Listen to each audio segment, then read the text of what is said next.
Честно говоря, я не знаю, это какой-то фиктивный инструмент, вообще не понимаю, фейк какой-то на самом деле. Что они хотят делать на этой крымской платформе, мне непонятно. Собирают там союзников, вынашивают планы, какие-то козни, как российскому Крыму нанести максимальный ущерб. Мне сложно сказать, то есть как бы логики никакой здравого смысла в этой крымской платформе нет абсолютно.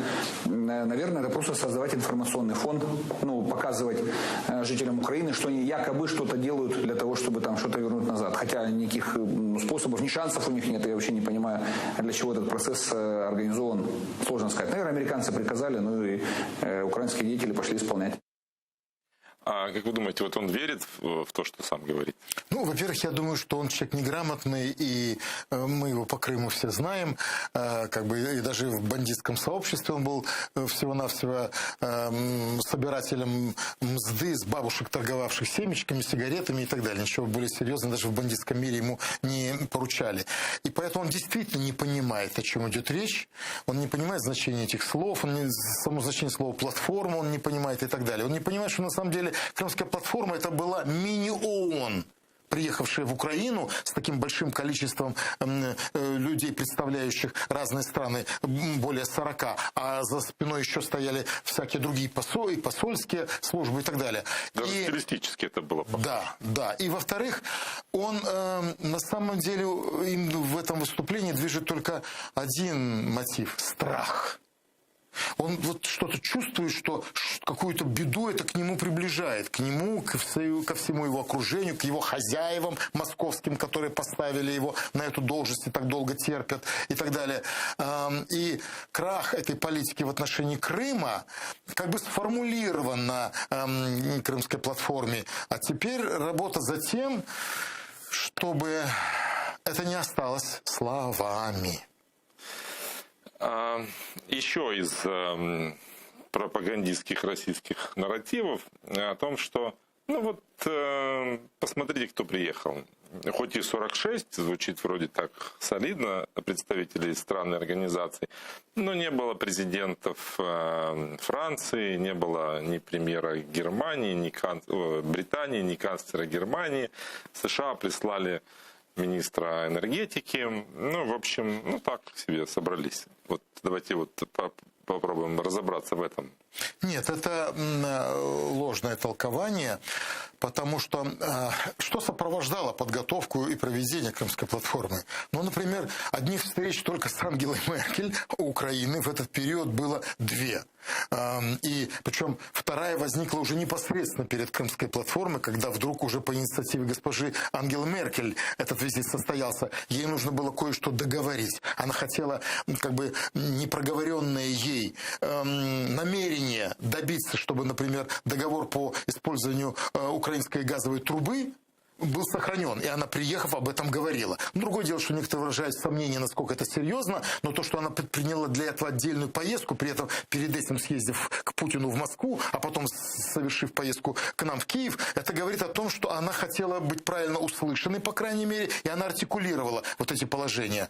Это раз. Перед этим приезд американской делегации, там Блинкена и других. То есть переговоры о поездке Зеленского в Вашингтон, которые 3 раза переносились, но они переносились, они отменялись. То есть как бы каждый раз встраивалось новое время. Я хочу сказать, что вся вот эта международная дипломатическая деятельность, она сопровождала Крымскую платформу и является ее частью. В этом смысле Ангела Меркель так или иначе участник Крымской платформы, потому что ее эти визиты, они вплетены в эту Крымскую платформу, и ее высказывания являются частью политического поля, которое обсуждается и которое проговаривается. И то, что и позади американский визит в Киев, и впереди визит самого Зеленского в Америку, это тоже элементы, сопровождающие Крымскую платформу и окружающие ее. Она не в безвоздушном пространстве происходила. Она осуществлялась, и многочисленные турецкие контакты, многие другие контакты, заявленные новые поездки за границу. Я против такого школярского понимания. Ну, раз вот он здесь не сидит, значит, к этому не имеет никакого отношения. И узкий круг, широкий, но круг непосредственно присутствующих – это одно. Круг политиков, которые в этот период подготовительный и сопровождающие ее приезжали и обсуждали – это второе. И третий Это все международное общественное мнение, которое смотрело и рассчитывало, какой результат это может дать. И, как вы сказали, вот эта абсолютная истерическая нервозность, которая вдруг отреагировала российское медиасообщество на эту вещь, показывает, что и там самым пристальным образом и с большим внутренним опасением, и потом даже с испугом за этим следили. Послушайте, если это ничего не стоит, а чего вы вообще его комментируете? Почему вы срываетесь на такие грубые, как на Первом канале у этой госпожи, как-то ее... Скобеева. Не хочу даже фамилию запоминать. У этой госпожи там вообще дошло до полунецензурной лексики в отношении этого всего. Ты же говоришь, что Талибан, там так нас называют теперь.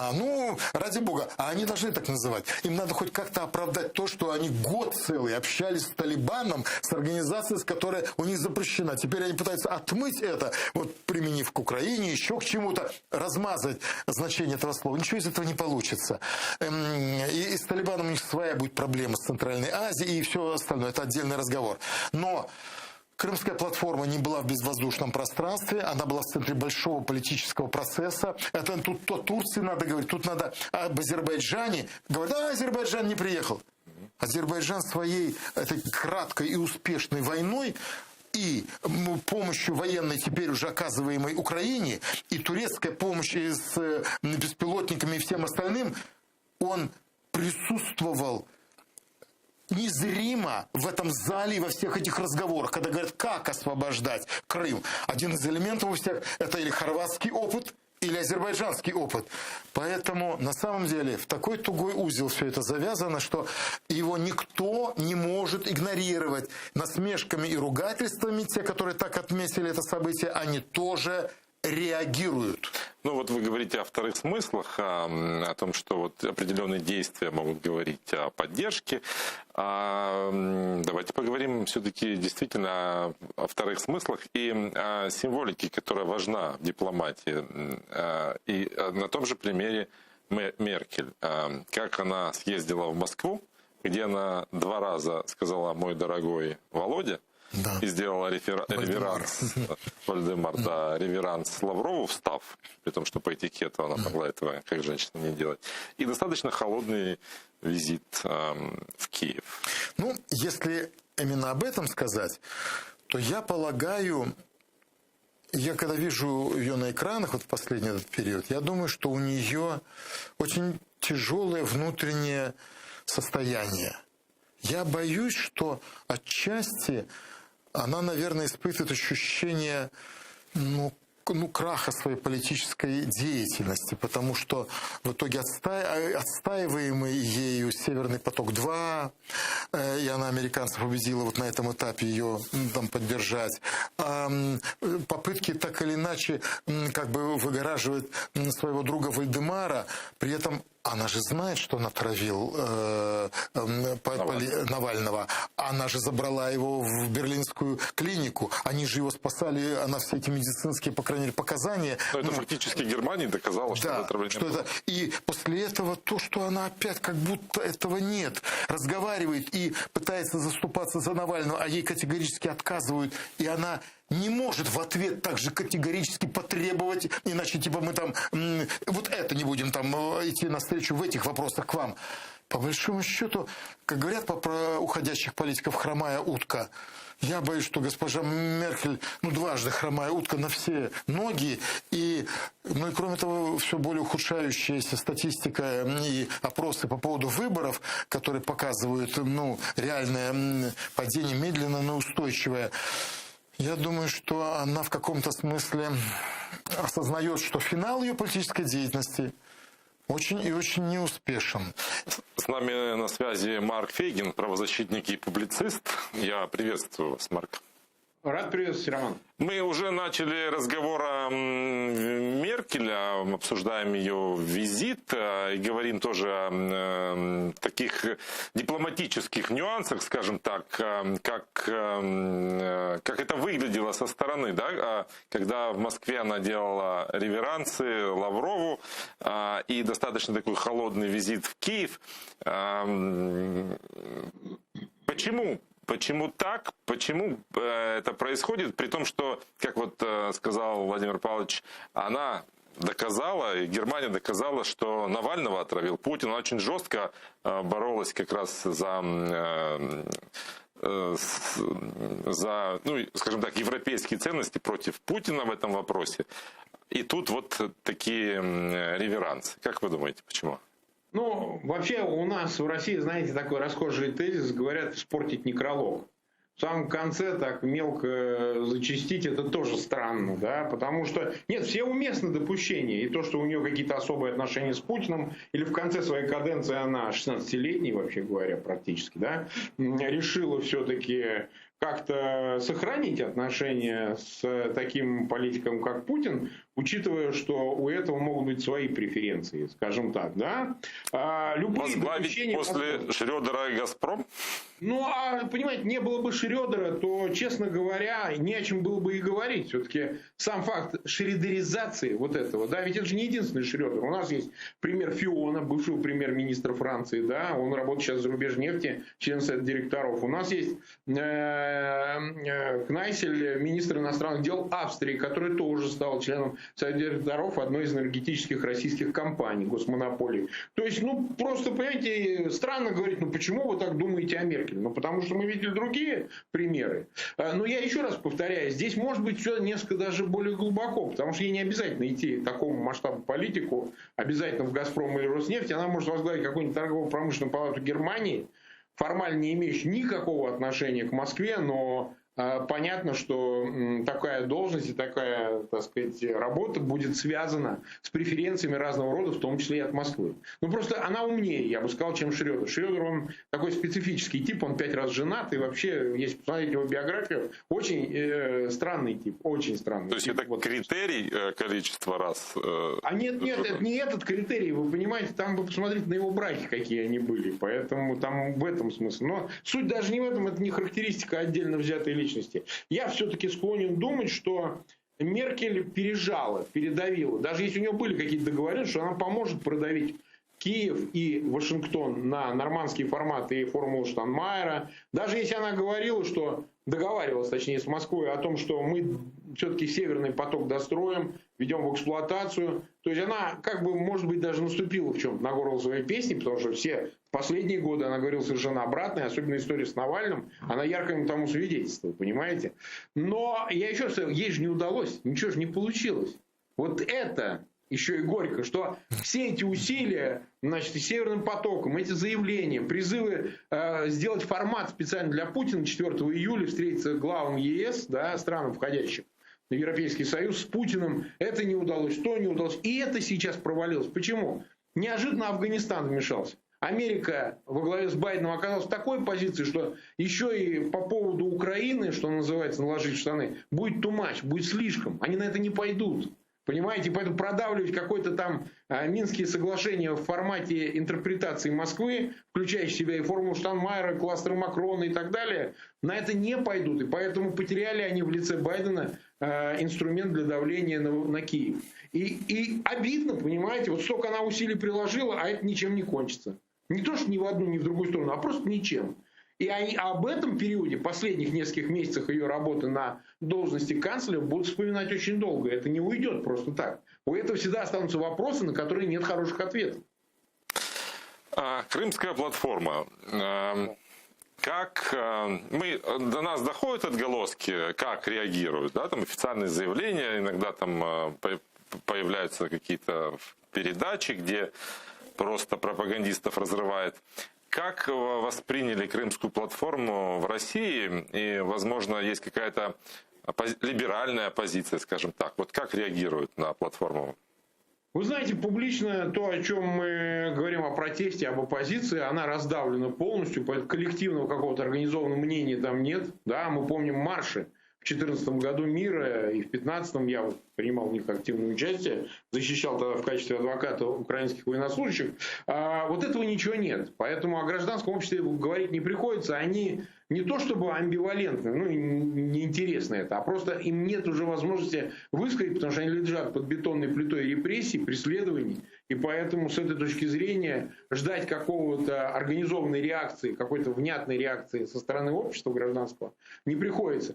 Может быть, у этого есть еще то упущение, что, наверное, на вот эту крымскую платформу все-таки обсуждалось это в кулуарах до проведения ее, следовало пригласить каких-то представителей российской оппозиции, российского гражданского общества. Тогда бы реакция была бы более заметной. А так, вы понимаете, российские оппозиционеры все в основном находятся в эмиграции, они преследуются, кто-то в тюрьме, как Навальный. Поэтому тут об этом говорить не о чем. А что касается власти, ну, реакция раздражения такой, да? Самое неожиданное в крымской платформе – это, ну, столь, в общем, презентативное участие европейских политиков, глав государств, стран, правительства из Европы. Это для первого такого саммита это очень существенно. А что будет в следующем? Обстоятельства могут сложиться так, что туда уже приедут и преемник Меркель, кто там будет, Лашер или кто-то другой, а приедет Байден, а приедет еще кто-то. Вот всегда они смотрят за проекцией этого всего. Не то, что произошло конкретно там, в один день, в общем-то, заседания, а, собственно говоря, что дальше-то? Если ежегодная она будет, то тогда вопрос о неявности российского статуса Крыма, да, он станет общим местом. Все об этом будут говорить как в вопросе решенном. И несмотря на декларации, которые и ООН, и правительство, и западные правительства, не признающие оккупации Крыма, но все-таки это все как-то по отдельности, понимаете? А здесь все вместе. Все в одном месте. Вот это очень раздражило, и они на это реагировали, да. Еще один аспект, зная о том, что Путин любит асимметричные меры, и наверняка будет какая-то месть за крымскую платформу. Вот что это может быть? Ну, она всегда многоэтажная. То есть это оперативная реакция. Вот сейчас, даже в момент проведения платформы и в канун опять задерживали шпионов, значит, мнимых этих всех, которые постоянно собирают в каком-нибудь, знаете, в дыре какой-нибудь собирают там сведения, там, как подходят автобусы, значит, для украинской разведки военной. Что-нибудь такое, понимаете, выдумывают. Ну, конечно, будет преследование и проукраински настроенных, остающихся в Крыму, и крымских татар, и проукраински настроенных граждан. То есть это тоже всегда будет. Это оперативное реагирование со стороны спецслужб. Это всегда происходит. Вот. Но будут и какие-то вещи такие публично-правовые. Вы же видите, они подали в ЕСПЧ, и там один из пунктов Крыма касается, да, в связи с водой. Вот мне кажется, что где-то тут надо смотреть, каким будет продолжение. Потому что они попытаются аннексировать и публично-правовой уровень тоже. Это очень важно.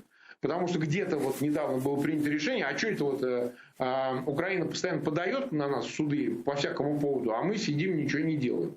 И они для этого, в том числе, кстати, не только, но для этого, передали полномочия представительства в Европейском суде по правам человека от Министерства юстиции к Генеральной прокуратуре. Генеральная прокуратура более крепкая такая ФСБшная структура. Там во главе ее сидит такой Краснов, который женат на дочери видного генерала ФСБ. То есть вот как бы оперативники берут в свой оборот даже такую сферу, которая очень рафинированная, относится к юридической работе, она вообще не для идиотов, понимаете? То есть надо образование иметь, опыт и так далее. Вот. И я думаю, что будет какой-то политический уровень, связанный с военно-оперативным, потому что продолжится давление на Киев как таковой, я в этом не сомневаюсь. И попыток, несмотря на то, что ситуация изменилась, не оставит Москва для того, чтобы добиться и по Донбассу, и по Крыму отказа Киева от своих жестких позиций. Вот мне кажется, это будет происходить точно. Благодарю вас за то, что были с нами на связи. Спасибо большое. Марк Фейгин, российский правозащитник и публицист. Еще одна ложка дегтя, побуду бабой-ягой. Каждый год Генеральная ассамблея ООН принимает резолюцию по Крыму.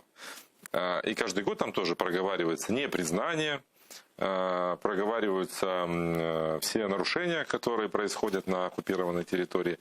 Голосуют за это даже больше стран, чем приехали на крымскую платформу. Но нет ли какого-то дублирования в этом? Ну, я, кстати, когда говорил, сказал, что это такое получилось мини-ООН, как бы 46 стран, приехавшие. Это солидно. Я думаю, что дублирования нет. И, может быть, вот этой безнадежности у нас тоже не должно возникать в связи с тем, что он голосует, эти резолюции принимаются. Они, во-первых, это каждый раз замер общественного мнения. И мы видим, например, что Казахстан уже начинает не за все российские, так сказать, хотелки голосовать. И я думаю, что вот в ближайшее время, после всех этих заявлений, что северные территории Казахстана – это Россия, надо их забрать, отнять и так далее, вот, что, я думаю, у Казахстана сейчас будет ужесточаться позиция, и они проявятся это в голосованиях. С другой стороны, видно, когда всякие Никарагуа там и другие голосуют за с Венесуэлой, это тоже понятно, в каком котле бездарных государств оказывается Россия, претендующая на великую страну. Дело в том, что каждый раз это заявляется, что это позиция мирового сообщества, и это определяется канон. Вот это канон, этому следует международная политика. И да, хотелось бы, чтобы это быстрее осуществилось. Хотелось бы, чтобы та же Балтия после войны не 45 лет, не 47 лет оставалась под этим колпаком. Но она же в конце концов из-под этого колпака вышла. И сосланные в Азию крымские татары в конце концов вернулись. И так далее, и так далее. Я просто хочу сказать, что эти усилия никогда не бывают напрасными. И никак иначе в этой жизни не бывает. Но в противном случае тогда оставьте все шакалам и покоритесь им навсегда. Мы должны снова и снова предпринимать усилия. Мы должны снова и снова отстаивать свои права, осознавая, что сегодня у нас сил недостаточно, чтобы это отстоять в полной мере. Но если мы будем молчать и не говорить, что мы этого хотим добиться, у нас никогда вообще ничего не получится. Давайте поговорим еще об одном эффекте Крымской платформы, о которой тоже говорили, о том, что это знак и для крымчан, что это сигнал о том, что они не забыты. Кстати, некоторые крымчане смогли приехать на Крымскую платформу, они были 23 числа в Киеве, это представители Меджлиса, активисты крымско-татарские. И вот у нас есть возможность посмотреть, как их приветствовали в парламенте и что об этом там говорили. Давайте посмотрим. Шановні колеги, шановна президія, високоповажні гості і наші гості з Криму, які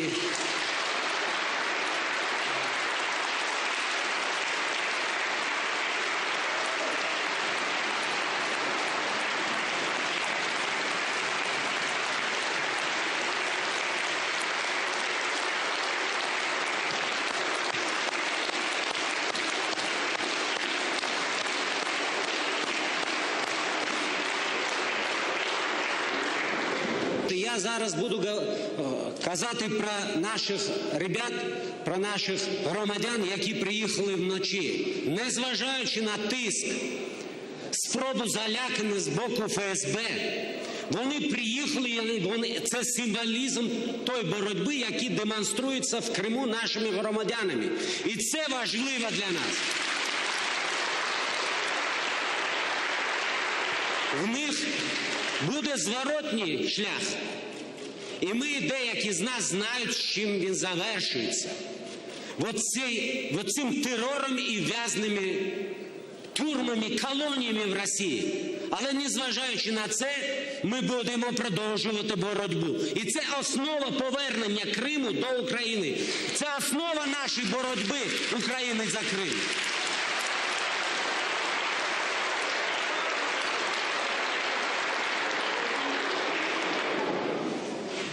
Я впевнений, що вони від нас поїдуть іще сильнішими.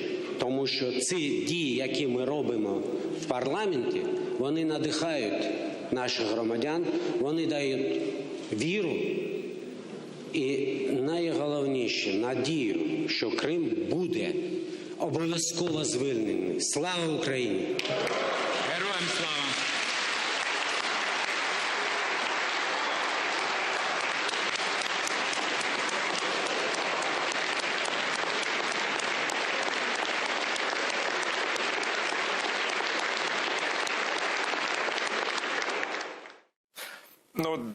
эмоциональное выступление, такой эмоциональный прием крымской делегации, скажем так, представителей крымских татар. Вроде говорит как бы о субъектности народа, да, о том, что вот он воспринимается как народ, ради которого и для которого нужно Крым освобождать. Но часто это происходит только вот по таким торжественным датам. Ну, иногда это происходит по торжественным датам, как в данном случае, а иногда и, наоборот, по трагическим. Мы можем вспомнить с вами, как крымские татары вышли на Красную площадь защищать Чехословакию, ну, во время тех событий 1968 года. Как известно, они продержались на Красной площади сколько, то ли 3, да, то ли 3,5 минуты, потому что тут же набежали, когда они встали, развернули свои плакаты, набежали милиционеры той поры, и они расплатились за это сроками от 5 до 10 лет, за эти 3,5 минуты, проведенные на Красной площади. Кто-то, так сказать, реалистически скажет, ну зачем это было делать? За 3 минуты заплатить 5 и 10 годами пребывания в местах заключения.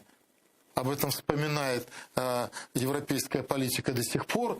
Но самое главное, это тот пример, который потом вдохновлял многих молодых людей, многих людей зрелого возраста, многих колеблющихся и так далее, и так далее, и так далее. И в этом смысле в Гавеловской победе итоговой была в том числе и доля, и вклад вот этих крымских татар, пришедших на Красную площадь. Нигде не будем уступать шакалам. Продолжая вот эту формулу Мустафы Джемилева. Джемилева, извините. Ну вот, и одновременно на этой основе, в том числе на основе духа, а не только чисто физической силы, и есть у тебя автомат или нет у тебя автомата, правда побеждает неправду. У нас есть, собственно, декларация по Крымской платформе. Мы можем ее послушать о том, что, собственно, подписали представители 46 стран и организаций, вот, чтобы обсудить те действия, которые предстоят сделать на Крымской платформе, которая должна стать постоянной, не единоразовой, как минимум ежегодной. Известно, что открылся офис Крымской платформы, который будет работать 24/7. Ну вот давайте послушаем. Учасники міжнародної Кримської платформи вирішили створити міжнародну Кримську платформу як консультативний і координаційний формат з метою мирного припинення тимчасової окупації Російською Федерацією території Автономної Республіки Крим та міста Севастополя і для відновлення контролю України над цією територією у повній відповідності до міжнародного права, продовжувати здійснення політики невизнання незаконної анексії Автономної Республіки Крим та міста Севастополя Російською Федерацією, розглянути запровадження подальших політичних, дипломатичних та обмежувальних заходів щодо Російської Федерації, якщо це передбачено правовою системою кожного учасника платформи і згідно з відповідними процедурами, коли це необхідно, якщо дії Росії цього вимагатимуть. Протистояти новим викликам та гібридним загрозам, які постійно змінюються, спричиненим триваючою мілітаризацією Криму, та підтримувати спільні зусилля з посилення стійкості до цих загроз у контексті зростання загроз для безпеки і стабільності у Чорноморському регіоні. Ну, эффект от Крымской платформы, мы уже с вами его обговорили, как это вот повлияло на мировую общественность, как Крым снова в повестке. Мы говорим о том, что сформирована коалиция, но вот дальше должны быть определенные конкретные шаги. Вот появилась ли ясность, что за шаги это будут? Ну, знаете, я думаю, что вот вы сказали, что офис, да, 24/7 уже начал работу, да? Ну, его прямо 23 числа президент Владимир Зеленский присутствовал на его открытии, туда приглашали дипломатов. Ну вот уже наличие такого офиса, оно уже чрезвычайно позитивно. Потому что я помню когда-то, в начале, вот когда университет в 2015 году переехал в Киев, и первое время местом пребывания Таврического университета, ну еще разворачивающего свои структуры, был так называемый Крымский дом. И мы там и экзамены проводили вступительные, там, ну и тогда нас часть нам отделили, и там мы квартировали. Можно сказать, что это место рождения Таврического университета в Киеве. Вот. И вот Крымский дом тогда выполнял очень большую разнообразную работу. Туда приходили люди, которые потеряли документы, восстанавливали документы, нужны были консультации, что делать, куда пойти, где на работу устроиться, где получить образование. И наличие вот такого органа, оно нас всех консолидировало, и там потом работал совет, где самые разные крымские организации своих представителей включали, и обговаривая какие-то вопросы, они совместные действия планировали. То есть не было какой-то такой определенной изоляционности. Я могу сказать, что вот Таврический университет потом перешел в свои собственные здания, и я время от времени как бы расстраивался, что я толком не знаю, что происходит в Крымском доме. Ну, а, наверное, Крымский дом, из-за того, что редко я видел их представителей у нас, не в полной мере знал, что делает Таврический университет и что могло бы быть интересным для них.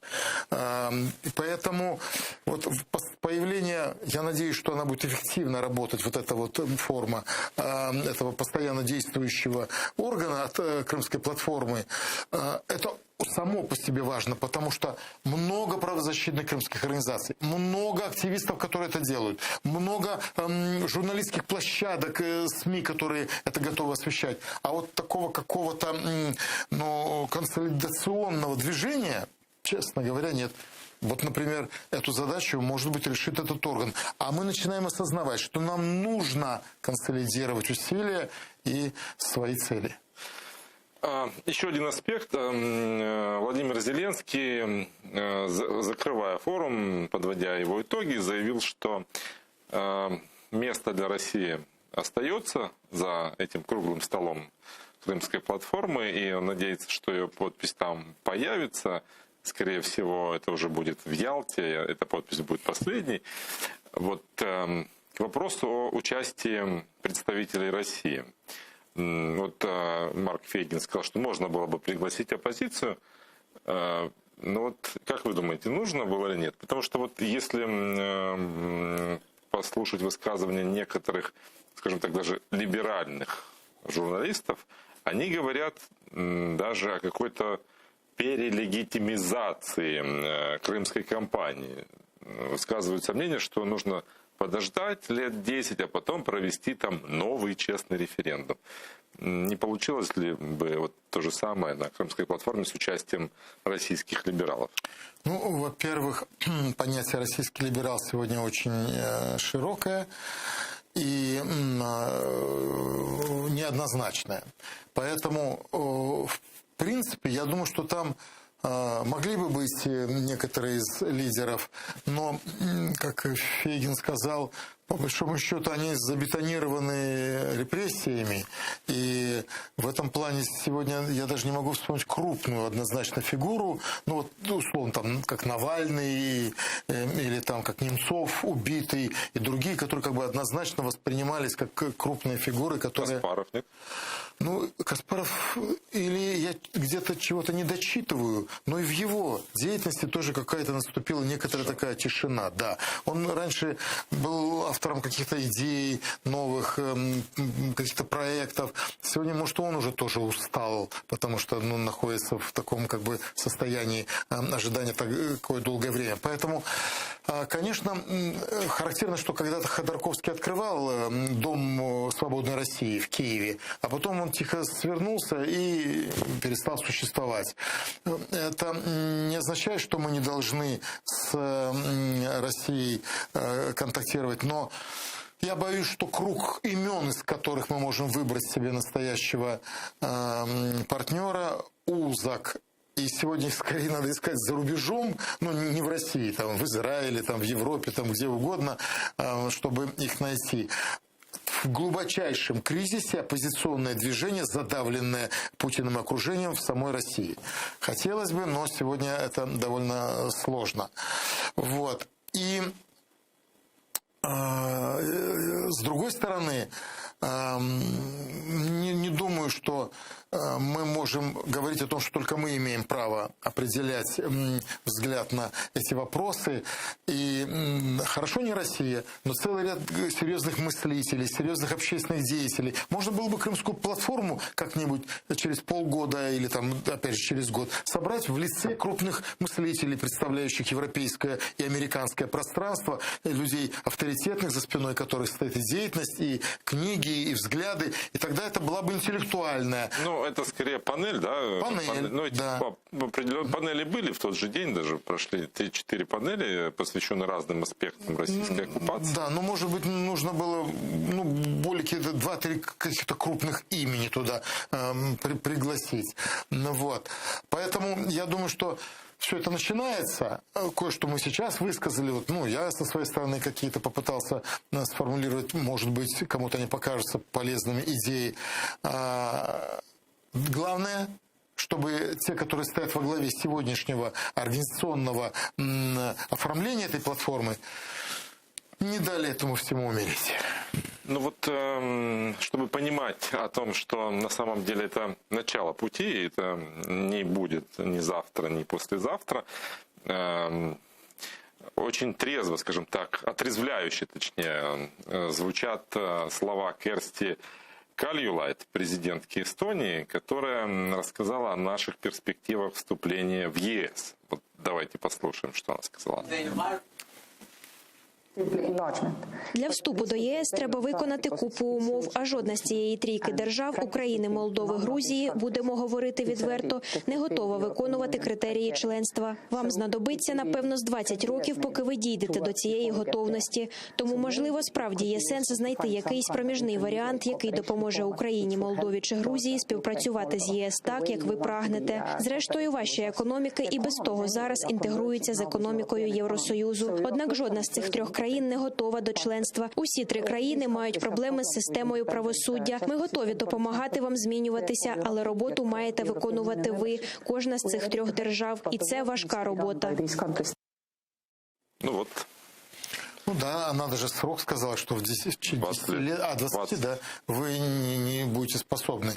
Ну, с одной стороны, как европейский политик, серьезный, ответственный, к ней с уважением надо относиться, не только потому, что ее выбрали, но она постоянно своей деятельностью, в том числе, выступает в пользу Украины и поддерживает ее и так далее. Но, вы знаете, когда-то думали, что Советский Союз не распадется в 1991 году. Когда-то говорили, что мой один знакомый когда-то говорил, ну что ты, мы будем праздновать и столетие КПСС, и 125-летие КПСС. Были высказывания о том, что наоборот, западные союзы или страны развалятся, перестанут существовать.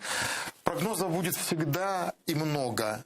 Но реальностью станет то, за что мы как следует возьмемся, и чего будем добиваться. Было сказано, что крымские татары никогда не вернутся в Крым. Они вернулись в Крым. И там очень, так сказать, эффективно, хорошо себя показали.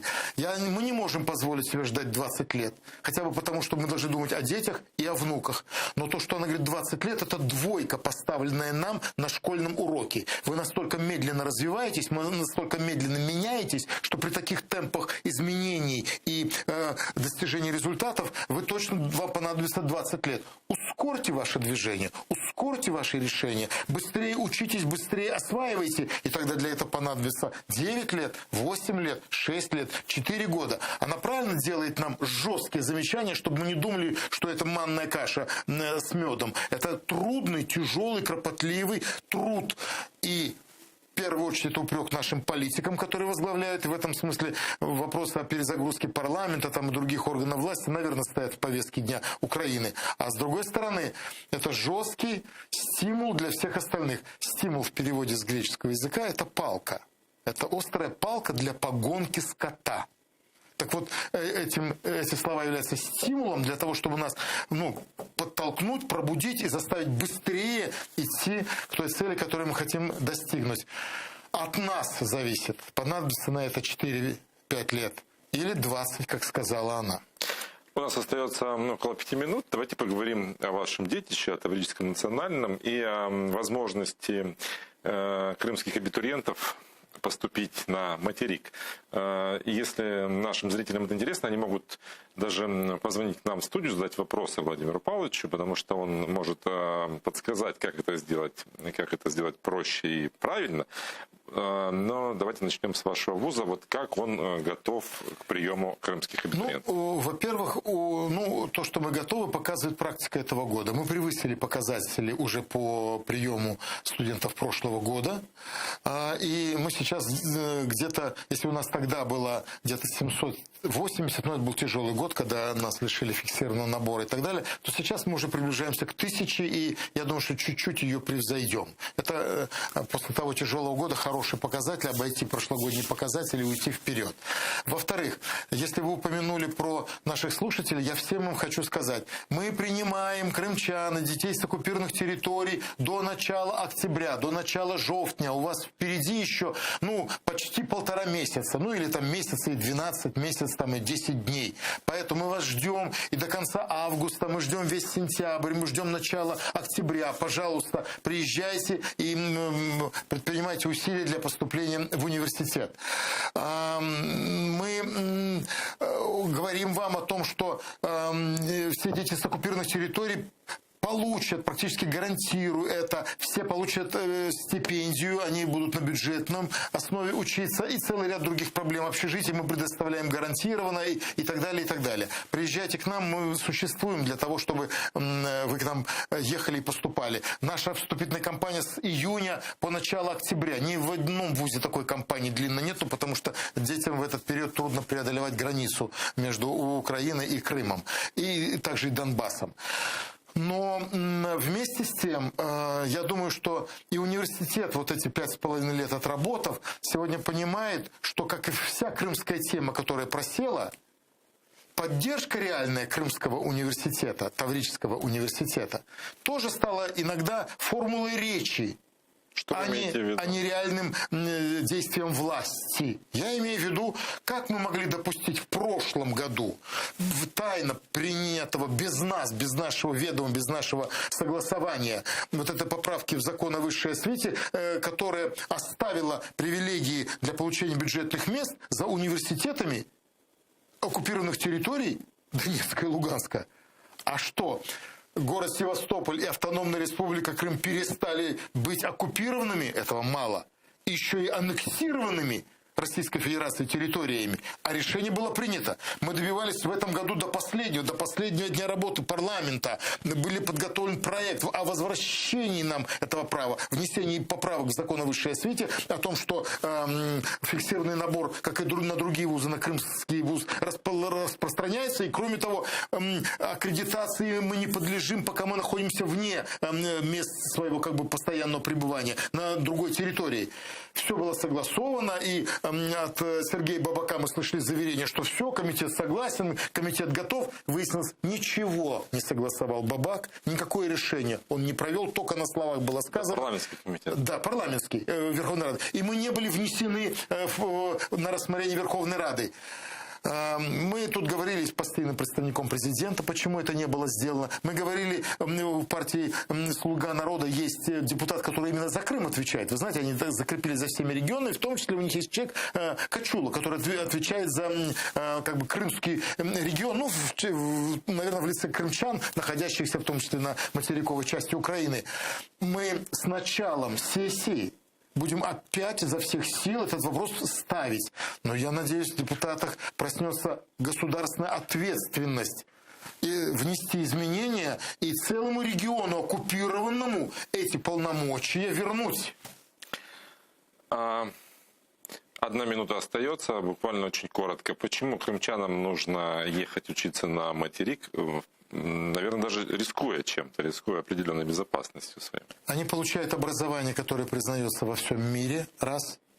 Обучаясь здесь, они благодаря паспорту украинскому имеют возможность посещать университеты других стран без всяких виз и путешествовать по миру, знакомиться с этим миром, 2. И 3, они будут дышать воздухом свободы, который взрастит в них ответственных граждан, не только Украины, но и Европы и всего мира. Ради этого стоит пойти на риск трудного преодоления границы и определенных сложностей, с которыми они столкнутся. Но зато ты становишься гражданином всего мира. Благодарю вас. Благодарю за то, что пришли к нам в студию. Владимир Павлович Казарин был гостем этого часа. Говорили мы о Крымской платформе, о ее эффекте, о том, что нужно делать дальше и как развивать те результаты, которые были достигнуты на этой Крымской платформе. Поговорили и о перспективах и о преимуществах украинского образования перед оккупационным российским.